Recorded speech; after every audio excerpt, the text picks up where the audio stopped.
So what did we just witness there? Argentina 67, Australia 27, the biggest loss ever for any Wallaby side. And it's crazy because at half-time, Australia were winning. They were playing some really good stuff. It was a close game. And then Argentina went through the roof and Australia went through the floor, and they kept on getting worse. It was a complete capitulation, embarrassment, because at half-time it was looking okay, and from there the worst came ever for Australia. Crazy stuff. Help me with this one. I'm going to try and explain it, but that was just mind-blowing. Talk about a party in Argentina. That was a phenomenal second-half performance. So let's get into this game. I'm going to talk about the issues that came up as I normally do. Let me know what you thought down below. Now, it was perfect handling conditions in complete contrast to last week, and it really told with some brilliant attacking play from both sides. I mean, straight from the off, Argentina opened up with a perfect wide attack, and goodness me, they went wide so well. Lots of groups of three with a flat man out the back, and they attacked at pace, working it wide really accurately, and they make 60 metres just carrying it up wide round the edge. Multi-quick faces, force easy penalty, perfect start, 3-0. But then vice versa comes back at them, both sides attacking from deep, massive long line out from Fezler. That was really good, his throwing was good. Brilliant quick feet from Tizano, whose attacking play in that first half looked super quick. Probably better than McWright when he's fit, actually. And lovely quick hands from them. Tupu with a lovely tip-on pass. Mirror image, win the penalty, 3-3. So great start. Donaldson firing straight kicks. They fill me with a bit more confidence than Lolosiu's kicking style. So it was looking pretty decent. They were taking restarts. Williams doing well, the young second row, which they couldn't do for love nor money in the rain last week. And we're thinking, okay, the old Australia are back. On 7 minutes, a classic transition attack from a turnover. Ikitau, a perfect chip to Kellaway inside of Jorgensen. He burst clear. Brilliant 60 metres, but that is spoiled by Donaldson's knock-on, but super exciting and looking good. But then Argentina reply with exactly the same thing, attacking from deep. Delgui with a lovely step out wide. They make a chunk of territory. The first two scrums are looking pretty decent for Australia. Tupu and Bell were impressive last week. They were impressive again. And goodness me, the fall-off when Slipper and Alalatoa came on was absolutely massive. So I think they've just got to run Tupu and Bell a little bit longer at least. And then 30 minutes, beautiful hands from the new inside centre Stewart. Frees Donaldson round the edge. He burst clear. Amazing feet and spin from the prop Angus Bell, who's been a revelation. And Tizano gets his nose to the grass and powers over. Tizano actually launched that play with an explosive carry as well. So that was sharp, that was dangerous. Good conversion. What's not to like for Australia there? 3-10 after 13. Then it was two perfect restarts from Williams, but unfortunately the third, he misjudges and Argentina surged to 5 metres out. Tap and smash. Big decoy line from Lavanini. Maybe it's a try, maybe it's not. Valentini maybe could have done better, but certainly he bumps Lavanini, bumps the tackler. I think it's Wilson, so it is a no try there. 20 minutes in, Argentina are struggling to slow down Australia's ball, and Australia's hands are really slick. Gordon cleverly milking a not rolling away penalty. Fezler, again, another brilliant long throw to their best ball carrier, Valentini, who wraps around. A second not rolling away penalty in a row. Easy shot at goal. 10-point lead, 3-13. But then another big break from deep from Argentina. They are just running everything. They go coast to coast, make a good 80 metres with running phase attack. But Garjo drops the ball and wastes that 80 metres. So that was a massive shame there. They could have scored. And the Wallabies continue to execute, though. They're loving these dry conditions. It's a simple switch with Donaldson as he wraps around to the blind, spotting some numbers there, and then lovely quick hands from Kellaway. Frees Jorgensen back to Kellaway. Super try, classic stuff, 3:20. Donaldson takes forever on the kicks, but he gets them, so things are looking really good. Can they close out the half? Well, not quite, no, because Argentina come back with 2 tries. So that was a purple patch for Australia. From this point on, it goes downhill and downhill quickly.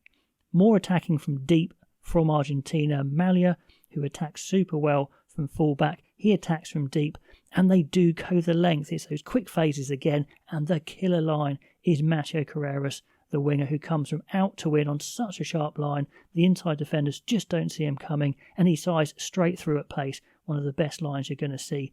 10-20, and then they come back with another try. Such ambition from both sides, but Argentina are the ones who execute, running from deep again, making 60 metres again, winning the penalty again. Kick to touch 5 metres out, bash, Matera offloads, another nice penalty, but they don't take the points. Tap and go, and it's a bit too easy as Montoya smashes over on just, I think it's the third carry, that ruck fringe defence not set in time, as happens again in the second half. So half time, it's 17 points to 20, and just before half time we see Corambetti getting in all sorts of problems with the kick tennis. Instead of feeding into Donaldson, who's their main kicker, he takes it on himself. He's not a good kicker and he makes a poor kick. But luckily, Matera stretches too early for the line and they could have been ahead at half time. But as it stands, at half time, Australia were ahead 17 points to 20. And now the second half disaster starts to unwind for Australia. That kicking game is so bad. Corambetti again making a complete hash of it, knocking the ball on from a bouncing ball instead of controlling it with his foot. Argentinian scrum is looking so much better, and I think unfortunately it's partly due to the fact that Australia's two best props are off and Alatoa and Slipper are on. They get a scrum penalty, turn down the points once again, but lose them all. Nick Frost nicely disrupting there, but that's two big errors from Corambetti, and that's compounded just as they're trying to clear the ball with their actual kicker Donaldson having caught the Corambetti hooks the clearance out only 10 metres. Just not good enough. I think Joe Smith went absolutely crazy on that one because he hooked him off pretty soon after. And we get a really good launch play from Argentina. They hit up the middle really nicely, but they do tip it on to that extra player as well. It's Malia who goes within a few metres. Nasser does jackal it, but clearly his hands are on the floor. He gets away with it, but Valentini's driven back over his own line. So Argentina are just buzzing now. The adrenaline is super high, and they get their points from that great position. Slipper and Alatoa struggling in the scrum. Oviedo goes inches clear, and then Gonzalez, who was fantastic in all areas, in the tight, in the line, out wide. What a player, goes the extra inch, gets the lead, gets the try. 24-20, and Corambetti and Donaldson just killed Australia there, and it gets worse and worse. Now the adrenaline is just coursing through Argentina, and it's definitely up their tackling game, and they're stopping Australia on the game line, knocking them back as well, and their wide tackling is inspired. They put Jorgensen into touch twice in a row, a bit of inexperience from the winger there as he lets himself get pushed into touch, but Argentina do lose 2 line-outs in a row, so they don't get a try from that possession. But anyway, Argentina clearly the winners of the kicking battle. Killer from Gordon as he doesn't retreat in one of those kicking battles. They're just shooting themselves in the foot as well as playing badly, and the scrum is, really, really bad because it's all the way back from where the kick was taken. They're losing the scrum anyway, so it's going to be a penalty 5 metres out, and Smith has had enough. He hooks off Gordon at Donaldson. Anyway, another scrum, another brilliant launch play in the midfield with that extra pass. This time Sinti making the gain line. Matera picks and goes through Stewart far too easily, but they do have time to wrap around to Australia, but they wrap around Stewart instead of, I think it's Wilson saying, pushing Stewart out and saying, I'm going to take the edge of that ruck. So that's a bit of a mistake, and they're just making mistake after mistake. It's 31-20, and the second half just continues to slip away. It's a kicking game disaster. McDermott's box kick is out on the full because the ball was taken back in. They should have known that. Slipper goes for a no-arms tackle, looks really ugly. Argentina know that 3 points puts them more than 2 tries ahead, and Albanos slots the tricky angle kick. 34-20. On 64 minutes, it just feels like the game's over, but it is now, as Bayo, a class jackal and transition counter-attack, fantastic from Gonzalez out wide, a couple of offloads, they're so confident, and Oviedo slips the last tackle for 41-20, just dreamland. The Wallabies getting very wobbly, that is for sure. Everything the Australians touch is turning to rubbish.